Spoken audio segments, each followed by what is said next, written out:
Hey everyone, it's the Flying Pig here on Flying Pig United. I've turned into a Glaswegian.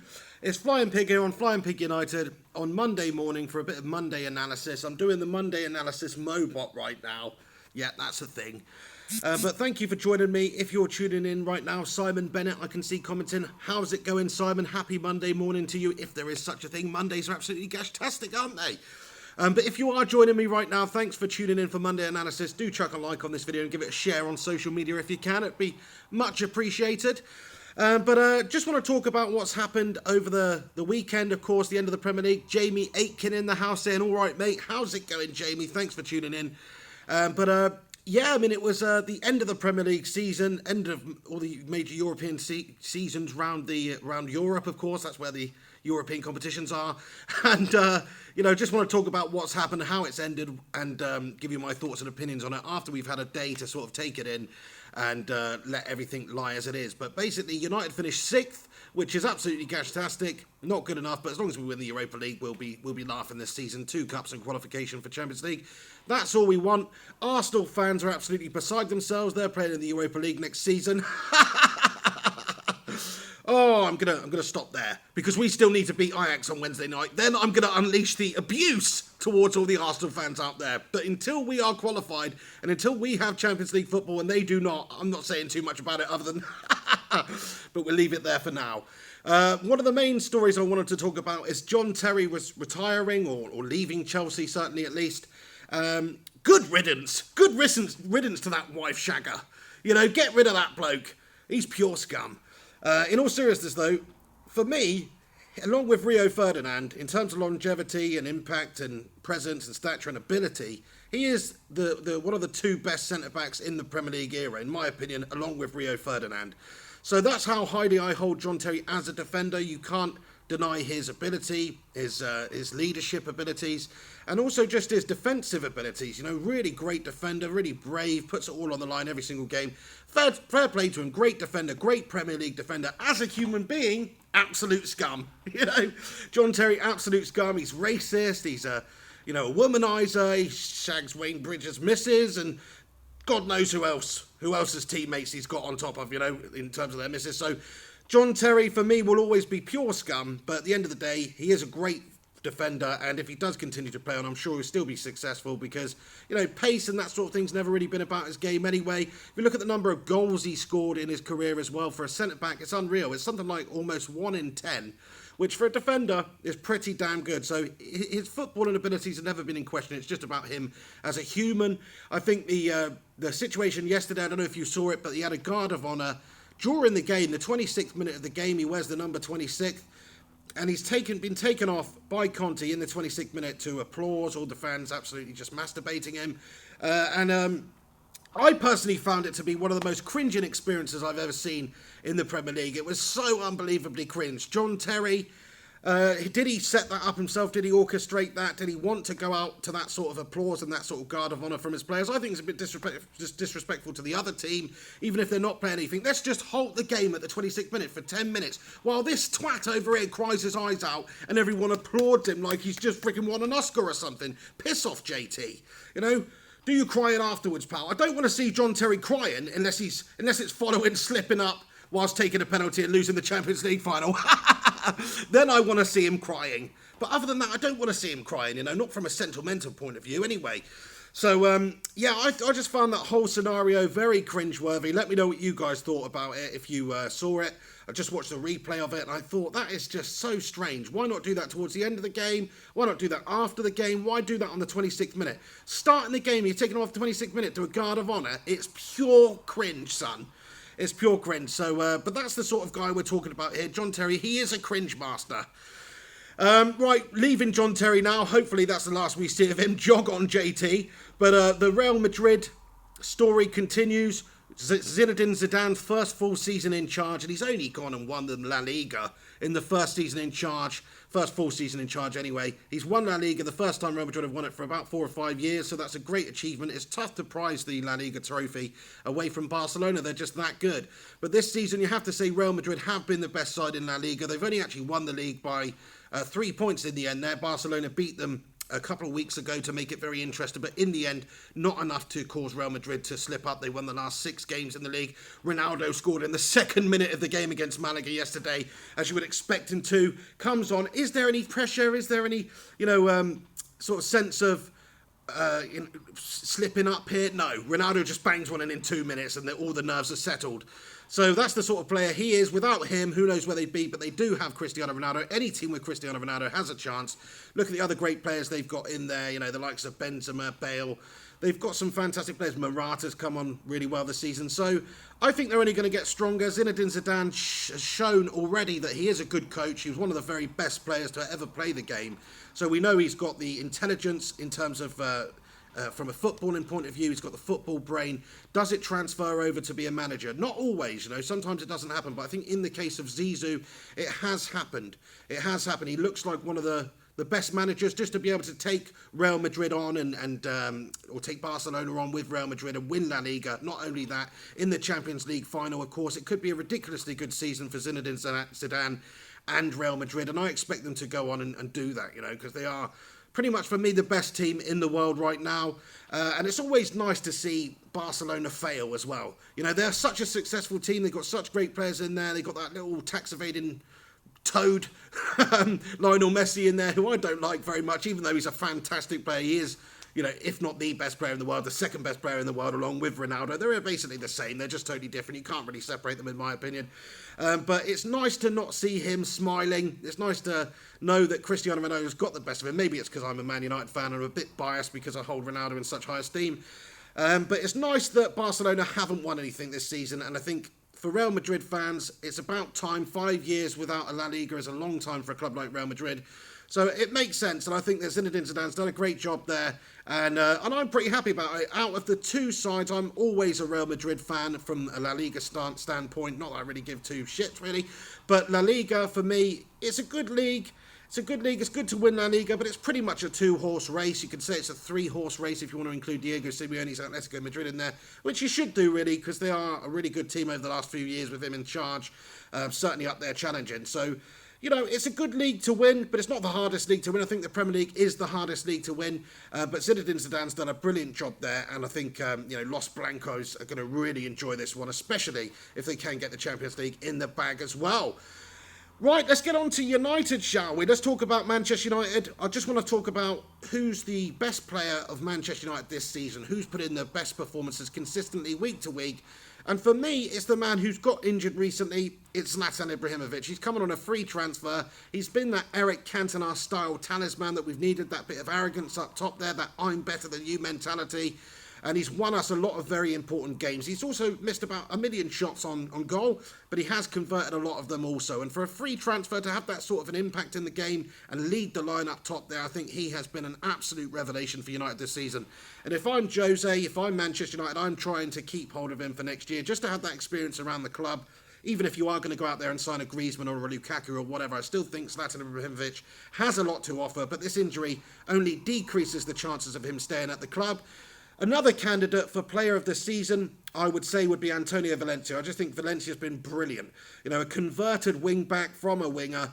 Jose, I think, tried to sign him when he was Real Madrid manager just to do that exact role, and now he's got him at United. He has utilised him perfectly. He's used his pace, his vision. Nobody can take a ball forward with dribbling and running like an Antonio Valencia. Nobody can. He just gets the ball and he just steamrolls forward and always gets a good, decent cross in. You don't get it much from Antonio Valencia, but what you do get is consistency. You get a man who's able to beat the last defender and get a ball into the box. He does that time and time and time again. Not only that, he's added that good defensive ability to his game. Looks very solid at right back, wing back, whatever you want to call it. He's been very consistent performer, and for me, although he's never going to take the headlines because he's not a goal scorer, I think he has had every bit as good of a season as Zlatan Ibrahimovic. So for me, Antonio Valencia deserves a big shout for Manchester United's player of the season. So it's only really between those two players for me. I mean, there's a couple of other players you could potentially put in the conversation, but for me, Zlatan Ibrahimovic and Antonio Valencia are clearly the best two players for Manchester United this season. And unfortunately, Zlatan wasn't able to stay fit for the remainder of the season and play in the Europa League final in Stockholm. That would have been a dream come true for him, I'm sure. So that's a shame that he got injured, but fair play to you, Zlatan Ibrahimovic. What a freaking Swedish legend. Let's get on and talk about a couple of the players that could potentially be coming to United this season, or this summer transfer window rather, and that is Antoine Griezmann from Atletico Madrid. I hear Diego Simeone is staying at Atletico Madrid now, so that decreases the chances of Griezmann coming because he's happy there. Obviously, Simeone would definitely want to keep him. You're going to have to pay about £100 million for Antoine Griezmann. It's a lot of money, but he is one of the best talents in world football right now. He's only about 25, 26, so he's only going to be getting better. We saw in the Euros what a great performer he was, great talisman, and led the line for France, of course. So he can do it on the biggest stage. He's a great talent. I think if you brought him to United, he would really flourish in the United side, just with the players he's got around him. Give him the service. He's going to score goals. He's not only that, he can set up for his teammates. He's a very versatile forward player as Antoine Griezmann. So for me, we should be doing everything we can to try and sign him. But at the same time, if we've got to pay too much money for him, and by too much money I mean, in excess of 100 mil, then I maybe think there's better options out there. Romelu Lukaku's another player that could be coming to United. He's at Everton, of course. They don't have Champions League football. He would want to leave to play Champions League football. He's not happy with the stature of Everton. He feels like he's a bigger, better player than Everton, or certainly should be playing in the Premier competition in Europe, the Champions League, and challenging for trophies, that sort of thing. And I think he's right. He's a very good player indeed. He's young. He's only going to be getting better. He's a strong beast. He's similar to sort of Zlatan Ibrahimovic in that sense, a big target man up top there who's also very skilled technically with his feet. So I would, if I'm Jose, would 100% try and sign Romelu Lukaku, but that all remains to be seen. Would he fit into the side? Well, if you're going to give him the Zlatan role, then yes, but I'd like to see Marcus Rashford progress on and, become that player that we all know he is capable of becoming. Once again, just want to say to you legends that are tuning into this Monday analysis episode, I'm going to give a few shout-outs here. B. Bills, Joshua Takax, Thulani Bukhani, what a name, son. Great name. You legends who are tuning in right now, thank you so much for tuning in and commenting as you always do.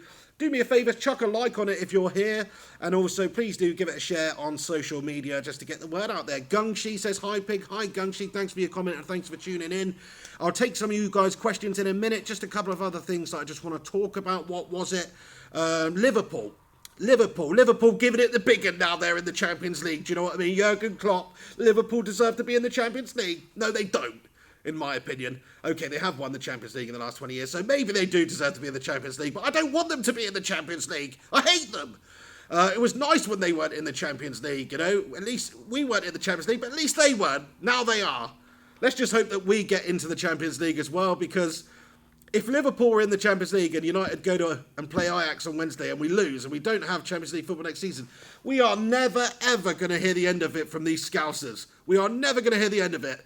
I mean, they're pure scum already, but if they've got Champions League football and we don't, oh my days, the barrage of insults is going to be, it's just going to be ridiculous. So, fair play to Liverpool, fair play to Jurgen Klopp. I actually like Jurgen Klopp. I think he's a nice bloke, he's a funny bloke, he's an entertaining character.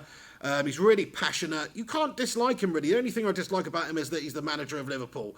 As an actual man, as a human being, I think he's top drawer. I think he's good quality and always good value in interviews and on the sideline, all that sort of stuff. He's basically a complete nutter. And I like that. I like a nutter. So, Jurgen Klopp, it hurts me to say it, but he's a nice bloke. And I think he is the man to bring the good days back to Liverpool, as much as I hate to say that. Really good manager. Maybe he does lose a final, but he also gets his teams there. He's got Liverpool into the Champions League for the first time in a good few years, so that's an achievement in itself. And if you look at Liverpool's squad, not being funny, I know they got Coutinho, Firmino, Lallana, they've got some good players, but they don't have a great team. I think he's one of those managers that has, if anything, achieved or overachieved with that squad this season, because it's not one of the best squads. Look at Chelsea's squad, it's much better, much deeper. Look at Man City's squad, much better, much deeper. Arsenal's squad, you could argue, is better. I'm not going to say deeper, but it's better. And of course, Tottenham's side right now, they've got a brilliant first starting 11, great manager in there, great youthful side, only getting better. They've got a better squad in my opinion, and I think Manchester United, if you look at it on paper, have got a better squad than Liverpool. So for Jurgen Klopp to finish in the top four, I think that's a good achievement for them and for him, and that they will qualify for the Champions League and be back in and around there. But I just think it's how they deal with it now. How are the teams going to deal with playing Champions League football and having to deal with their Premier League campaigns, the cup campaigns, all that sort of thing. That's the tough thing. You've got all these games to play. You've got to balance it. You've got to have a squad capable of balancing all those games, with strength and depth. And I just don't think Liverpool have that right now. It depends on what they do in the summer transfer window. Now they do have Champions League football. Liverpool are a big club, one of the biggest clubs in England. If you're talking about trophies and stuff, along with Manchester United, they're one of the two biggest clubs in England. So in terms of history and tradition and being able to attract players, they should be able to do that. They've got a good manager in charge there. And I think they will probably finish about the same position as they have done next season, this season, just because it's not easy to deal with the Champions League and all that sort of thing. And they don't have the strength and depth, in my opinion. But that's just my opinion. If you've got a different opinion, go fuck yourself. But no, you can have your opinion. I'll have mine. Sorry about that. Don't do it. Well, actually, you can do that. It's not the worst thing in the world. But I'll open the floor up now to some questions from you guys who are tuning in right now. So get your comments and thoughts in the box right now, and I will read them out and comment on them. Let's have a look here. So the Whisper Tiger says, Patrick A, you're on drugs. Let me see if I can go back and see what Patrick A says here. He says, don't mind Scousers. This is what Patrick A said. Liverpool is like San Marino. Why even bother with them? Yes, he has been smoking some fine crystal meth today. Hasn't he, Patrick? No, fair play to him. He doesn't mind Liverpool. Well, he's obviously not a United fan then, because all United fans absolutely despise Liverpool because they are the pure essence of scum walking this earth. I have actually met some nice Scousers over the years, but, they're few and far between. Joshua Takax, hi Joshua, he says, Pig, should we go for Bale? I wanted to sign Gareth Bale while he was still at Spurs for United. It didn't materialise. Maybe he made the right decision for his own career and went to Real Madrid because he's won everything there is to offer in terms of domestic football over there in La Liga. Maybe he'll get bored. Maybe he'll want to come back to the UK one day. And if he does, I think there's no better fit for Gareth Bale than Manchester United. He could potentially be that Welsh player that Manchester United have had that is just one of the best in the world, like a Ryan Giggs. Of course, he's a different sort of a player. But started out similar to Ryan on the left there. So, yeah, for me, Gareth Bale is a player that Manchester United should do everything to sign. Given the choice out of Griezmann and Bale, I would choose Bale every day. I think you saw what he did in the Premier League. He's proven in the Premier League. He can play so many different positions. When he was in the Premier League, he basically fired Spurs to where they got to, just with his solo performances. He was that good. Spurs are a very different side now. They're very good squad, very good team. But at the time, Bale was one of those players that was a match winner, and he basically dragged Spurs right up to the top there. So, yeah, if Gareth Bale became available, 100 million, whatever you want to spend on him, I would 100% go and I would sign Gareth Bale if I'm United. But saying that, he is a little bit injury prone. Are you going to get enough games out of him every season to warrant that sort of money? But yeah, he is an absolute beast, one of the best players in the world. He's in that bracket below Lionel Messi and Cristiano Ronaldo. He's in the Griezmann bracket. That's a great bracket to be in. Certainly one of the best players in the world. So I would definitely try and sign him if I'm Manchester United. So thank you very much for the question. Barter Johnson says, when will Beavers come back for a video? You guys are a good team. Thanks for all the fun. Yeah, we do have a bit of banter, me and Henry Hotspur. Everything you see on those Pigcast episodes, it's just me and him having a chat. There's nothing pre-planned. Sometimes there might be a bit of dead air. Sometimes there might be some bullshit conversation about food or whatever, something unrelated to football. But we just banter. We just have a chat like we do when we're not on video, when we're just hanging out. So to answer your question, actually, he should be on the channel tomorrow night because it's golf day. Tuesday is golf day for us lads, and I'll try and get him to join in on a live Pigcast after the golf on our drive back. So, you can certainly keep your eyes out for that one. Henry Hotspur should be on the channel. He's absolutely over the moon, by the way, with finishing second and the season they've had. But I was explaining to him that if United win the Europa, United have had a better season than Spurs. But he doesn't care because Spurs are on the ascendancy. They really are. They've got one of the youngest teams in the league, one of the best teams in the league. They're only getting better. If they keep Pochettino, one of the youngest, best managers in the world, who knows what Spurs can do next season, honestly. I mean that. Look at Harry Kane, 29 goals he scored this season in the Premier League. A ridiculous amount. And he's been injured for a big period of that time. There was a couple of different spells this season where he had lengthy injuries. He was out for a month at one point, and he still managed to get nearly 30 goals this season. Unbelievable achievement. He also got the Golden Boot last year, so it's consistency as well. He's young, he's only getting better. I mean, Harry Kane's the sort of player, if I am Manchester United, I would absolutely love to have Harry Kane because he's just a natural finisher. He's good as well in terms of physicality. He's not like a small little player. He's strong, reasonably strong, large man. So, you know, he's a great player, and I think if Spurs have got him, if they keep hold of Dele Alli, Christian Eriksen, all those sorts of players, then they are going to be absolutely flying. They beat Hull City 7-1 and just took the piss on the final to get game day of the season yesterday. So yeah, Henry Hotspur's absolutely over the moon about it, and that's sickening. But yeah, he'll be back on tomorrow night. And let's have a look at a couple of more questions that you legendary legends are asking right now. CM says, Jose is anti-football, the delirium crystal of entertainer me. Oh, well, that didn't make much sense, my friend. But he's saying Jose's anti-football. I disagree with you. I do. I mean, I think Jose does set the team up to defend a lot of the time in certain games. He's happy with a 1-0 win. He doesn't care if he has one shot on goal throughout the game, as long as we win the game 1-0. But he does want to win most of the time. You know, he will take a draw going away to a Chelsea or this sort of a game where it's difficult to win the game anyway. He will take a draw. But I think if you look at the way we played this season overall compared to the way we played last season under Louis van Gaal, it's more attacking. It is more attacking. We're using Zlatan as a focal point. You've got to remember, without Zlatan, the goals have been a little bit few and far between. So maybe if he'd have stayed fit, you'd have seen a bit of a better end to the finish for Manchester United. But I think there was a spell in the middle of the season where United were really, we're really putting it on. We were really putting on a...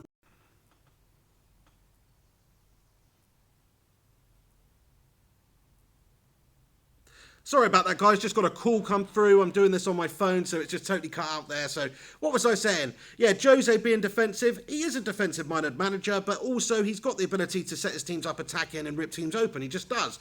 Look at his spell at Real Madrid. They were a very attacking side. They also defended when they had to.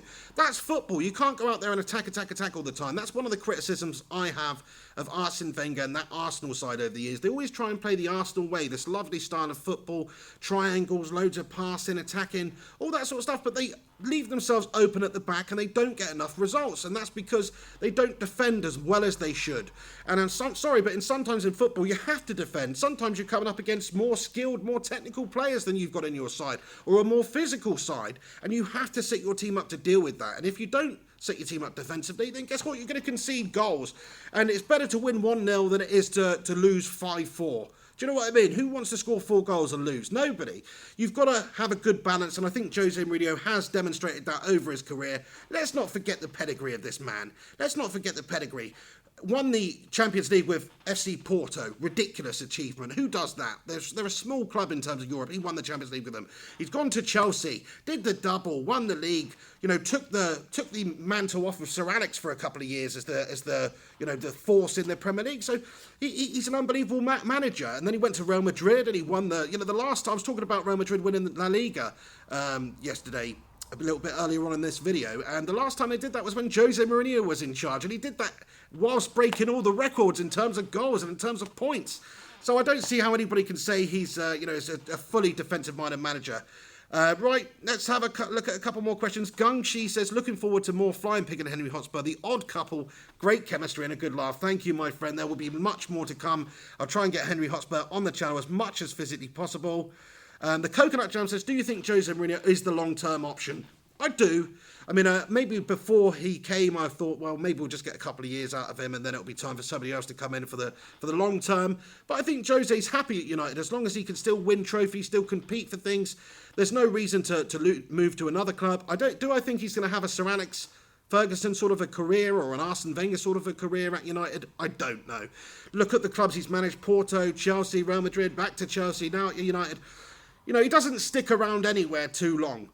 Something will happen at some point. He'll say something controversial. He'll, piss somebody off. I don't know, and it won't last too long. But I think 3 to 5 years, that's a good enough time for Manchester United to get back to where we want to be. In my opinion, he's one of the very best managers in the world, so we should certainly do our best to keep hold of the lad. Right, let's have a look at a couple more comments, then I'm going to have to wrap this up. Omnom27 says, do you feel sorry for Schweinsteiger?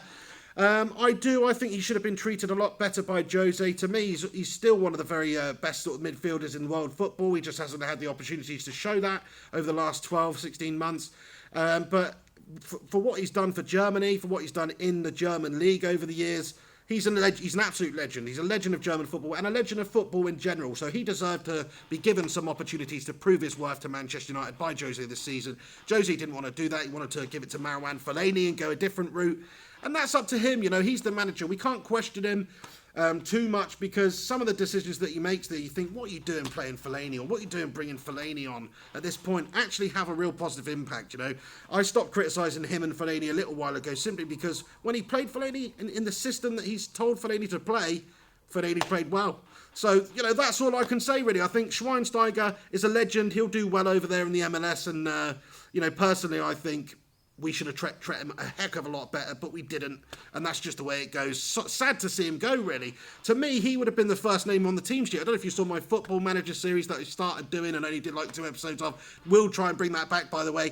But the first thing I did as Manchester United manager on Football Manager anyway was get rid of Marouane Fellaini and make Schweinsteiger my playmaker in midfield. And it worked pretty well for the few games that I did play. So, you know, to me, he's always going to be a great player, and we should have perhaps given him more opportunities. Anyway, I think I'm going to pretty much wrap it up there. I've been rambling on a little bit too long, but that Monday analysis, I hope you guys enjoy this series. I'm going to try and do it every single Monday. I didn't do it last week, of course. I'm sorry about that. But I will try and do it every single Monday. And also just after big games, like on Wednesday night, of course, I'm doing the live stream for the Europa League final. That's a huge game. I might even do a video on Thursday morning just analysing what has happened in the game after my initial match reaction, of course, after things have had a chance to settle and let things sink in. But I'm going to leave it there. Thank you to all you legends. That's right, you watching this, you're a legend. Thank you for tuning in to this video on Monday. Do me a big favour, chuck a like on this video and give it a share around social media, trying to get a few more eyes on the channel. You know, why not?